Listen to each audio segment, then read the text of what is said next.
नमस्कार विद्यार्थी मित्रांनो, मी महेश भानुदास सारडले आपणा सर्वांचं विद्यावृक्ष अकॅडमीच्या या ऑनलाईन प्लॅटफॉर्मवरती मनपूर्वक स्वागत करतो.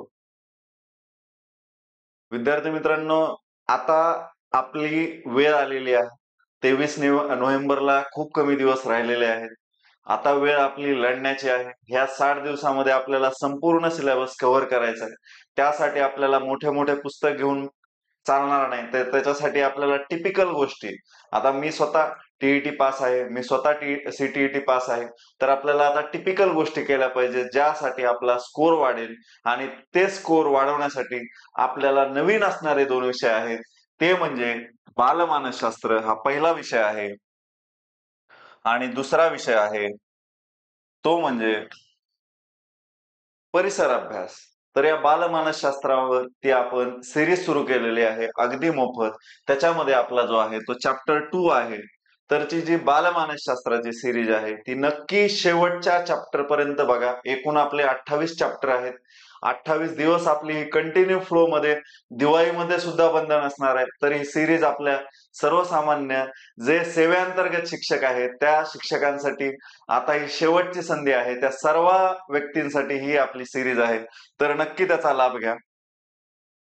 आज आपण बघणार आहोत बालमानसशास्त्र हा दुसरा चॅप्टर आहे आपला. त्याच्यामध्ये त्याची प्रस्तावना, व्याख्या, बालमानसशास्त्र उगम व विकास, बालमानसशास्त्र अभ्यासाचे उद्दिष्टे, त्याच पद्धतीनं बालमानसशास्त्र विषयाची सखोल पातळी या सगळ्या गोष्टी आज आपण अभ्यासणार आहोत. तर बघा, घेऊत आपण सुरू करूता. यामध्ये सगळ्यात महत्वाचं बालमानसशास्त्र, इंग्लिशमध्ये काय म्हणतात रे बालमानसशास्त्राला? Child psychology. काय म्हणतात? Child psychology. आपण हा कधी विचार केलाय का रे थांबवून की डीएड ला फर्स्ट इयरला विषय आहे मानसशास्त्र, त्याच्यामध्ये बालमानसशास्त्रावरती जास्त भर आहे. तर आपण शिक्षक होणार आहोत. टीईटी आपल्याला महत्वाची आहे आणि त्याच्यामध्ये हा विषय ठेवलाय म्हणजे काय रे? बालकाच्या जी मानसिक गोष्टी आहेत, त्यांना कोणते कोणते प्रॉब्लेम आहेत, त्यांच्या पातळीवर काय काय विचार होतात, ह्या गोष्टी आपण आपल्या शिक्षकांना समजल्या पाहिजेत. त्याच्यामुळे आपल्याला हा 30 गुणांसाठी विषय ठेवलेला आहे.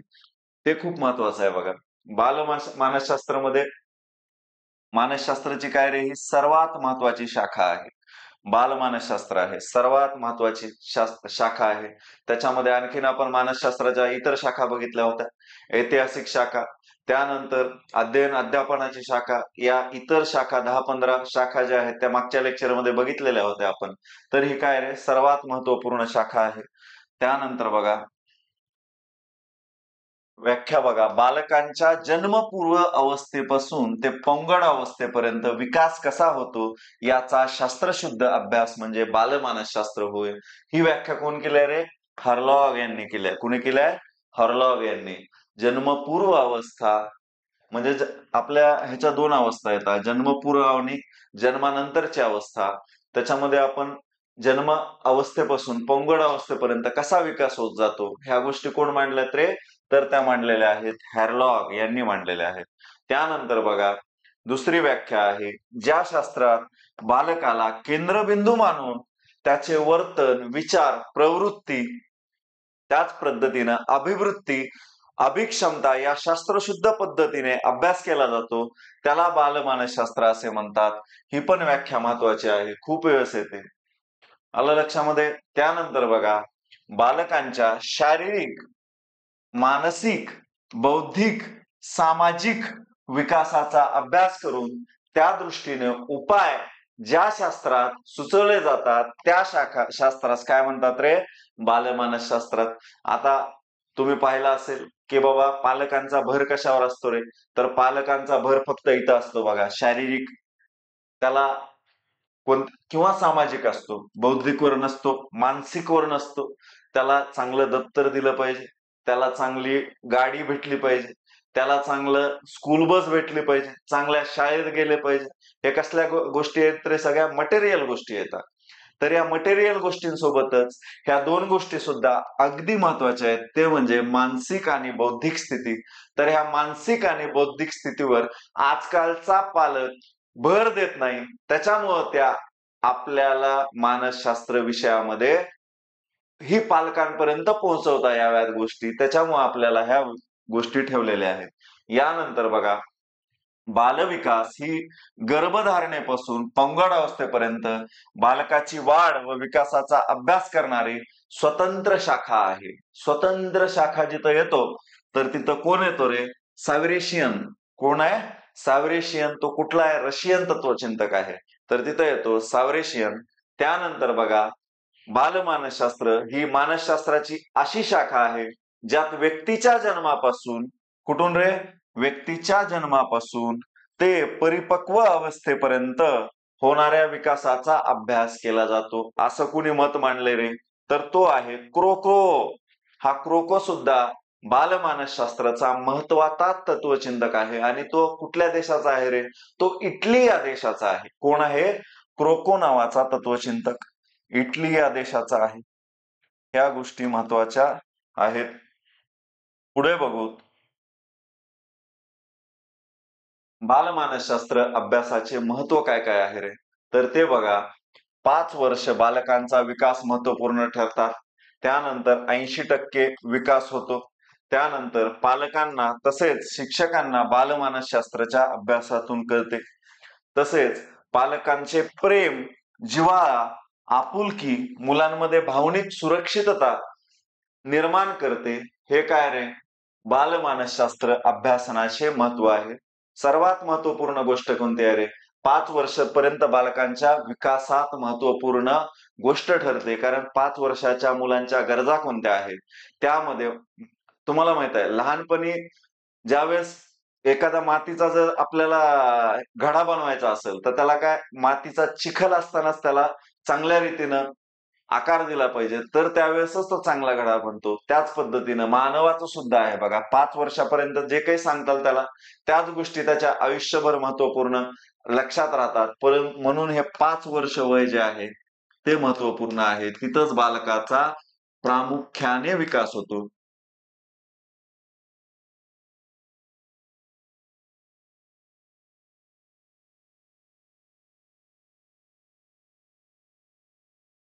होतो. ओके. त्यानंतर बघा, पालक 80% विकास तिथंच होतो. पालकांना तसेच शिक्षकांना बालमानसशास्त्राच्या अभ्यासातून कळते. प्रेम, जिव्हाळा, आपुलकी मुलांमध्ये भावनिक सुरक्षितता या माध्यमातून येत असते. विद्यार्थी मित्रांनो, आपल्या विद्यावृक्ष अकॅडमी सर्वांपर्यंत पोहोचवण्याचा प्रयत्न करते. कारण काय रे? आमचा उद्देश आहे की आपल्या गरिबांचा, कष्टकरू होतकरांचा मुलगा सुद्धा काय झाला पाहिजे, तर तो सरकारी सेवेमध्ये, विशेषतः शिक्षकाच्या नोकरीमध्ये लागला पाहिजे. आणि तुम्हाला माहित आहे शिक्षकाची नोकरी कशी असते रे? 365 दिवसामध्ये 180 दिवसच अध्यापनाचा कालावधी असतो. दिवाळीच्या सुट्ट्या आहेतच, उन्हाळ्याच्या सुट्ट्या आहेतच, फॅमिलीला वेळ मिळतो, आर्थिकरित्या स्टेबल असतात, चांगल्या पगारी आहेत, इतर कोणत्याही गोष्टी आयुष्यात अडचणी येत नाहीत. त्यामुळे ही जी आहे ही नोकरी सर्वात महत्वाची आहे आणि ही संधी सोडायची नाही. बालमानसशास्त्राची त्यामुळेच बॅच आपण सुरू केलेली आहे. त्यामध्ये काय रे? टीईटी, सीटीईटी, टेट, महिला व बालविकास, समाज कल्याण, केंद्र प्रमुख भरती इत्यादी स्पर्धा परीक्षांसाठी ही आपली बॅच महत्वपूर्ण ठरून जाते. आमचे वैशिष्ट्य काय आहेत रे? प्रत्येक विषयाला तज्ञ अनुभवी शिक्षक आहेत.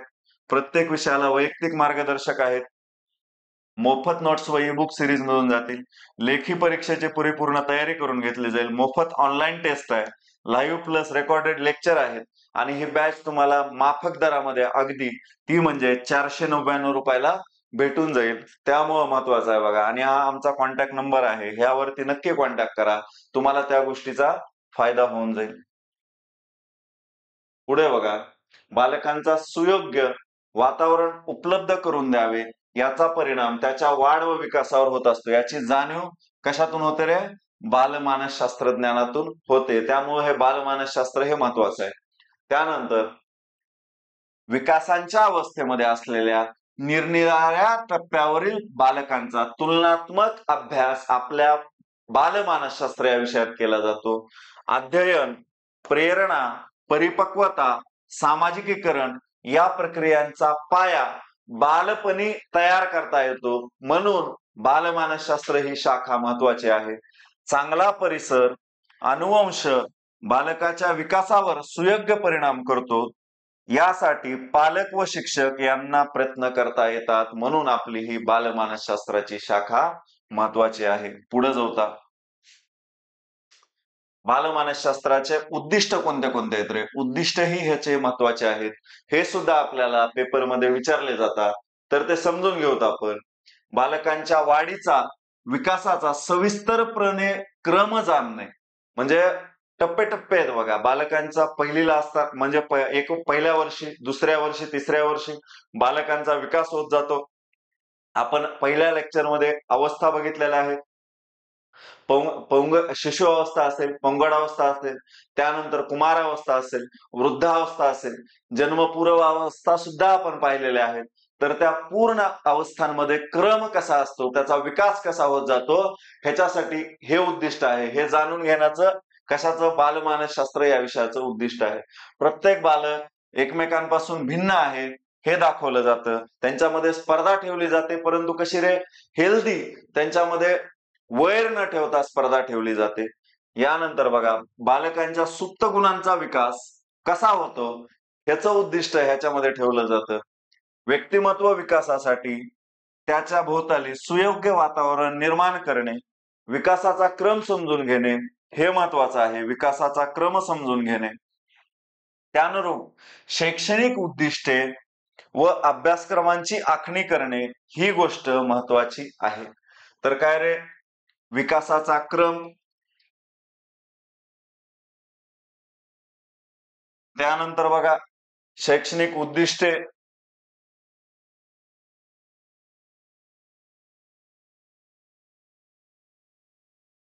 त्यानंतर बघा सुयोग्य वातावरण,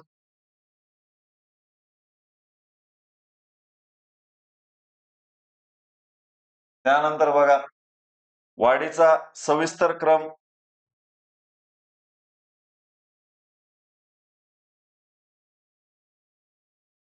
या गोष्टी काय रे? हे उद्दिष्ट आहेत. काय रे? विकासाचा क्रम, शैक्षणिक उद्दिष्ट कोणते असले पाहिजेत हे बालमानसशास्त्रामध्ये असतात, ते महत्वाचं आहे. सुयोग्य वातावरण हे कसं ठेवायचं हे बालमानसशास्त्रामध्ये सांगण्याचा प्रयत्न केला जातो. म्हणजे ह्या विषयाचं हे सुद्धा एक उद्दिष्ट आहे. वाढीचा सविस्तर क्रम ह्याचा सुद्धा अभ्यास केला जातो. पुढे जाऊता सहज प्रवृत्तीचा विकास योग्य मार्गाने होण्यासाठी वातावरण निर्मिती करणे हा सुद्धा उद्दिष्ट बालमानसशास्त्राचा आहे. बालकांच्या अडचणी सोडवणे व त्यानुसार मार्गदर्शन करणे हे सुद्धा एक महत्वाचं IMP उद्दिष्ट आहे. काय रे? तर अडचणी सोडवणे आणि काय रे? मार्गदर्शन करणे हे सुद्धा महत्वपूर्ण वैशिष्ट्य आहे. बालकांचा मानसिक, बौद्धिक, सामाजिक, नैतिक, सांस्कृतिक विकास करण्याचा दृष्टिकोन योग्य ठेवण्यासाठी तिथं सुद्धा मानसशास्त्र आवश्यक आहे. कसला कसला रे? मानसिक आहे, बौद्धिक आहे, सामाजिक आहे, नैतिक आहे आणि सांस्कृतिक विकास कशा पद्धतीने केला जावा हे आपल्या बालमानसशास्त्रामध्ये सांगितलं जातं. बालकांचा शारीरिक तसेच मानसिक आरोग्य हे काय निकोप ठेवावं. म्हणजे समजा दवाखान्यात जर घेऊन जातो आपण बालकाला, कशासाठी रे? त्याचं आरोग्य चांगलं असावं, परंतु कोणचं? शारीरिक. परंतु बालमानसशास्त्र हा असा विषय आहे, तिथं शिक्षक हे सांगतात की बाबा शारीरिक तसेच मानसिक आरोग्य सुद्धा बालकाचं महत्वाचं आहे. हे कशामध्ये सांगितलं जातं? तर एकमेव विषय आहे तो म्हणजे बालमानसशास्त्र.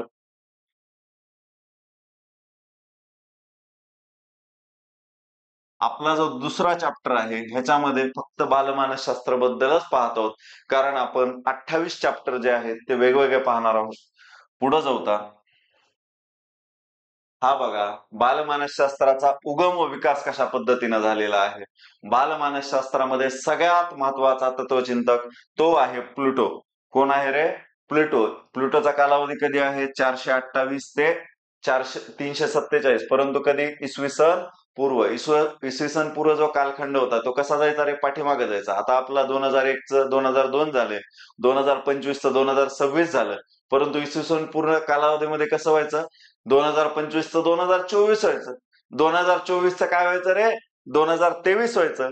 या पद्धतीने हे पाठीमागे जात होते. तर अशा पद्धतीने हा इसवी सन पूर्व काळ होता. प्लेटो हा प्राचीन कुठला होता? ग्रीक तत्वचिंतक होता, तत्ववेत्ता होता. तो कुणाचा गुरु? प्लेटोचा गुरु कोण होता रे? सॉक्रेटिस. सॉक्रेटिस हा कुणाचा गुरु होता? प्लेटो. सॉक्रेटिसचा गुरु कोण होता रे? अरिस्टॉटल. नाही नाही, प्लेटोचा गुरु सॉक्रेटिस व शिष्य कोण होता? अरिस्टॉटल होता.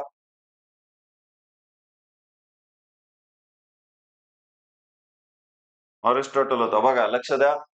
सॉक्रेटिस सगळ्यात मेन, त्यानंतर प्लेटो आणि त्यानंतर अरिस्टॉटल. एसपीए लक्षात ठेवा. सॉक्रेटिस, प्लेटो आणि अरिस्टॉटल. एसपीए. एसपीए. एसपीए. तर एसपीए काय रे? सॉक्रेटिस, प्लेटो आणि अरिस्टॉटल. त्यानंतर बघा, यांनी सर्वात महत्वपूर्ण तत्वचिंतक आहेत, वेगवेगळे विचार मांडलेत, परंतु सगळ्यात महत्वाचा विचार कुणाबद्दल मांडला यांनी? बालकांसंबंधी विचार मांडण्याचा पहिला विचारवंत होय. बालकांसंदर्भात विचार मांडणारा कितवा तत्वचिंतक आहे? हा पहिला तत्वचिंतक आहे. हे महत्वपूर्ण आहे. त्यानंतर विद्यार्थी मित्रांनो, आपल्या विद्यावृक्ष अकॅडमीची लक्ष्य टीईटीची ऑनलाईन बॅच लॉन्च होणार आहे किंवा लॉन्च झालेली आहे. ज्यांना कुणाला ऍडमिशन घ्यायचंय त्यांनी ह्या कॉन्टॅक्ट नंबरवरती कॉन्टॅक्ट करा किंवा आमचं टेलिग्राम चॅनल आहे त्यावरती जाऊन सुद्धा कॉन्टॅक्ट करू शकता.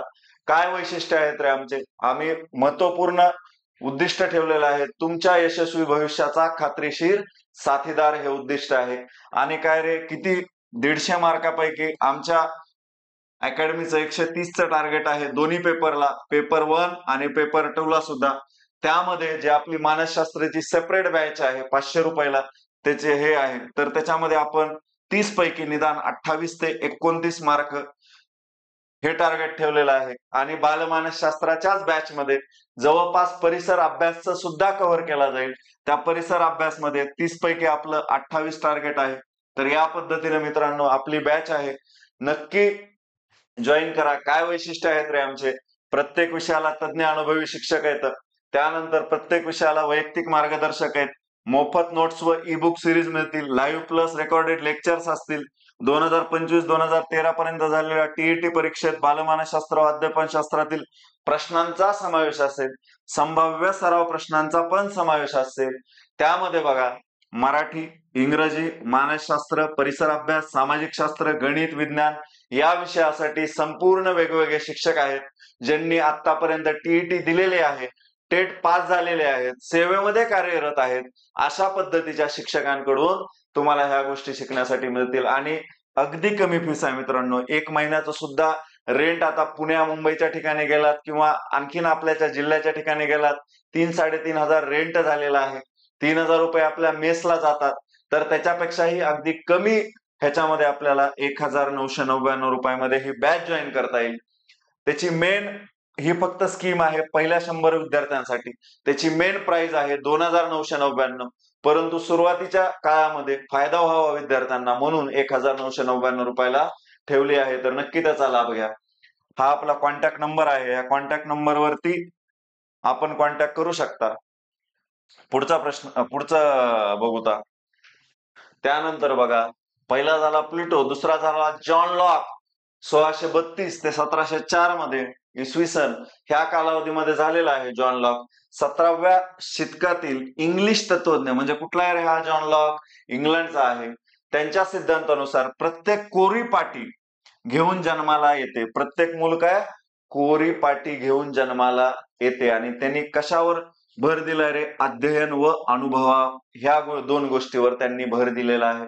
पुढे बघू. शिक्षणातील हुकुमशाही पद्धतीचा नकार केला व त्याऐवजी मुलांना योग्य व अयोग्य यातील फरक समजण्यास व स्वतःच्या नैतिक भावनांचा विकास करण्यास मदत होईल अशा पद्धतीचा त्यांनी पुरस्कार केलेला आहे. म्हणजे हुकुमशाही पद्धतीचा नकार करणारा कोण होता रे तत्वचिंतक किंवा बालमानसशास्त्रज्ञ? तर तो होता जॉन लॉक. यांचं काय वैशिष्ट्य आहे? हुकुमशाही पद्धतीचा नकार, विरोध केलेला आहे. तर हा आहे आपला जॉन लॉक. पुढचा प्रश्न बघू. पुढचा तत्वचिंतक आहे बघा फ्रेडरिक फ्रोबेल. कालावधी बघा त्याचा 1782 ते 1852. कोणत्या देशाचा आहे? जर्मन देशाचा आहे फ्रेडरिक फ्रोबेल. बघा बालोद्यान कुठली रे? बालोद्यान जी पद्धती आहे, ताराबाई मोडक असतील, अनुताई वाघ असतील, ज्या आपल्या भारतामध्ये त्यांनी विकास केलाय, तर त्या बालोद्यान किंडर गार्डन म्हणतात. तर त्या बालोद्यान पद्धतीचा आद्य प्रवर्तक कोण आहे रे? तर तो आहे फ्रेडरिक फ्रोबेल. कोण आहे? Friedrich Froebel. बालकांचा शिक्षणामध्ये कथा, गाणी, खेळ आणि व्यवसाय या कार्यक्रमांचा समावेश केला. तर तो कोण आहे? फ्रेडरिक फ्रोबेल हा तत्वचिंतक आहे. त्याला काय म्हणतात? तर बालोद्यान पद्धतीचा जनक. हे प्रश्न आपल्याला येतात बघा कायमस्वरूपी. त्यानंतर बघा पुढचा तत्वचिंतक आहे रुसो. बालक केंद्रित शिक्षणाचा आद्य प्रणेता म्हणतात. म्हणजे तो जनक त्या पद्धतीचा जनक झाला, परंतु ह्याला काय? बालकेंद्रित शिक्षणाचा आद्य प्रणेता कुणाला म्हणतात? रुसोला म्हणतात. अनुभव व कृती या दोन गोष्टीवर भर दिलेला आहे. बालकांच्या स्वातंत्र्याचाही पुरस्कारता होता. बालकांना वैचारिक स्वातंत्र्य भेटलं पाहिजे, खेळण्याचं स्वातंत्र्य भेटलं पाहिजे, त्यांनी म्हणजे प्रसारित करण्याचं त्यांना स्वातंत्र्य भेटलं पाहिजे. तर त्याचा कोण होता रे पुरस्कर्ता? तर त्याचा पुरस्कर्ता होता रुसो. द एमिली हे पुस्तक लिहिलं त्यांनी. कोणतं रे? द एमिली हा शिक्षण विषयक ग्रंथ लिहिलेला आहे. ज्ञानेंद्रियांमार्फत शिकण्याची मुभा द्यावी. ज्ञान बाहेरून लादण्याची नाही तर अनुभवाची गोष्ट आहे. कसली आहे रे? ज्ञान बाहेरून लादण्याची गोष्ट नाही तर ज्ञान ही अनुभवाची गोष्ट आहे. त्यांच्या महत्वाच्या गोष्टी बघा. द एमिली ग्रंथ, ज्ञान ही अनुभवाची गोष्ट आहे. अनुभवाची गोष्ट आहे. आणि काय रे? बालकेंद्रित शिक्षणाचा आद्य प्रणेता.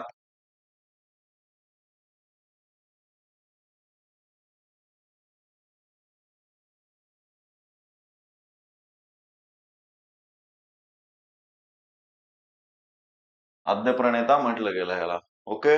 पुढचा प्रश्न, पुढचं बघू आता. जोहान पेस्टॉलॉजी हा पण एक तत्वचिंतक आहे बघा. तर त्याचं बघा स्वतःही अध्यापन पद्धती निर्माण करणारा तत्वज्ञ, स्वतःची अध्यापन पद्धती त्यांनी तयार केली. रुसोच्या कल्पना प्रत्यक्षात पडताळून पाहण्याचं काम कोण केलं असेल?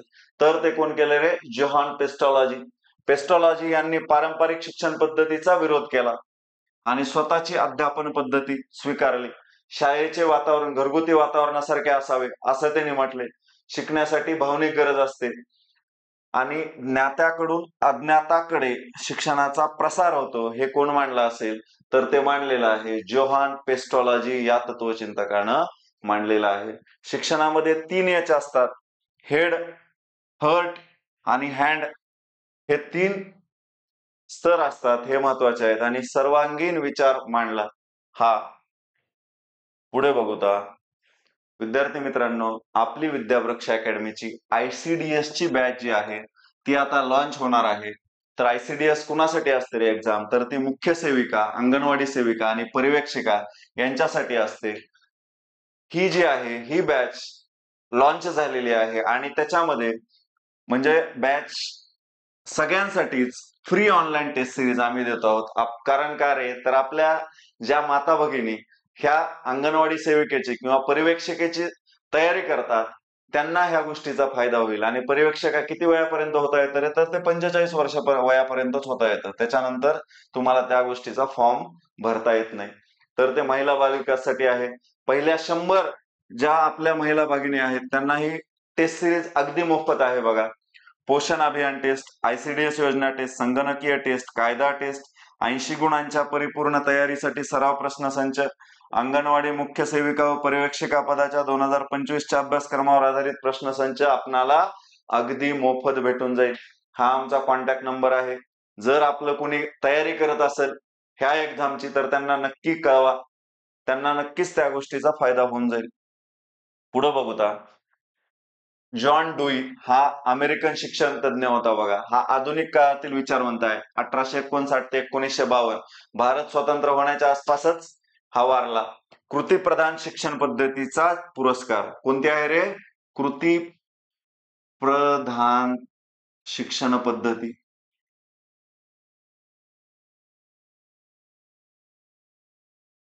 कृती प्रधान शिक्षण पद्धती आहे. शैक्षणिक सिद्धांताची चाचणी घेण्यासाठी डुई स्कूल नावाने प्रायोगिक विद्यालयाची स्थापना केली. कोणतं स्कूल काढलं त्यानं? डुई स्कूल नावाचं प्राथमिक विद्यालय काढलं. पुढे जाऊ आता. मारिया मॉन्टेन्सेरी. मारिया मॉन्टेन्सेरी जे आहेत त्या काय रे? तर त्या शिक्षण पद्धतीच्या ज्या आहेत त्या जनक आहेत. कोणत्या रे? इटालियन शिक्षक तज्ञ आहेत. मॉन्टेसरी शिक्षण पद्धतीच्या जनक मानल्या जातात. बालकांच्या नैसर्गिकृत शिक्षणावर ही पद्धती आधारित होती. त्याच पद्धतीने बघा 3 ते 6 वर्षापर्यंतच्या बालकांच्या शिक्षणासाठी अगदी काय रे ही उपयुक्त पद्धत आहे. 3 सिद्धांतांचा वापर या पद्धतीमध्ये करण्यात येतो. 3 सिद्धांत कोणते आहेत बघा, ते महत्वाचे आहेत. तर ते पहिला सिद्धांत आहे बालकाला पाहिजे ते करण्याचे स्वातंत्र्य, म्हणजे त्यांना वैचारिक स्वातंत्र्य पाहिजे, खेळण्याचं स्वातंत्र्य पाहिजे. तर बालकाला पाहिजे ते करण्याचं स्वातंत्र्य देण्यात यावं. विकासावर आधारित कार्य खेळण्यातून शिक्षण देण्याचे काम हे या पद्धतीमध्ये केलं जातं. स्वच्छंदता, बालकांना पूर्णपणे त्यांच्या इच्छेनुसार स्वच्छंदी वातावरण दिले पाहिजे. कोणत्या प्रकारचे शिक्षण असतात हे अभ्यासक्रम देखील निश्चित नसतो. याच्यामध्ये काय रे? कोणत्याही प्रकारचा शिक्षण असतात. महत्वाची गोष्ट काय रे? या पद्धतीमध्ये शिक्षण असतात आणि काय रे? अभ्यासक्रम नसतो. शिक्षा नाही, अभ्यासक्रम नाही, म्हणजे दोन्हीपैकी एकही गोष्ट नाही. अशी ही कोणती पद्धत आहे? तर ती मारिया मॉन्टेन्सरीने विकसित केलेली मॉन्टेन्सरी पद्धत आहे थोडक्यात. त्याच्यानंतर बघा देशातल्या पहिल्या ज्या आहेत बाल शिक्षण पद्धतीच्या जनक ते कोण आहेत रे? तर त्या आहेत गिजूबाई बधेका. कोण आहेत? गिजूबाई बधेका. आपल्या त्यांच्या नावातच दिसतंय ती कुठल्या येतात? गुजरातच्या येतात. कुठल्या आहेत रे? गुजरात. गुजरात मॉन्टेन्सरीना गुरु, म्हणजे गुजरात मधल्या मॉन्टेन्सरी पद्धतीच्या गुरु कोण आहेत किंवा पहिल्या शिक्षण तज्ञ कोण आहेत? तर गिजूबाई बधेका आहेत. त्यांनी मॉन्टेन्सरी पद्धतीने शाळा सुरू करण्याचे ठरवले. 1920 मध्ये दक्षिणामूर्ती संस्थेच्या बालमंदिराची स्थापना केली. भारतीयांनी सुरू केलेला बाल शिक्षणाचा पहिला प्रयोग होता हा. कसला प्रयोग होता? भारतीयांनी सुरू केलेला बाल शिक्षणाचा हा पहिला प्रयोग होता. 1925 मध्ये भारतातील पहिले पूर्व प्राथमिक प्रशिक्षण महाविद्यालय, अध्यापक मंदिर व 1926 ला मॉन्टेन्सरी संघ स्थापन केला. कुणी केला? तर ह्याच आपल्या गिजूबाई बधेका यांनी. आणि गिजूबाईंना बालमित्र पदवी मिळाली. कोणती रे? गिजूबाईंना जी भेटलेली आहे ती बालमित्र, लहान मुलांच्या मित्र ही पदवी भेटलेली आहे. तसेच मुछीवाली मा नावाने ओळखल्या जातात. कसल्या? मुछीवाली मा या नावाने कोण ओळखत होत्या? गिजूबाई बधेका. आणि त्यांनी कार्य कुठे केलं रे? तर ते केलेलं आहे गुजरात या राज्यामध्ये केलेलं आहे.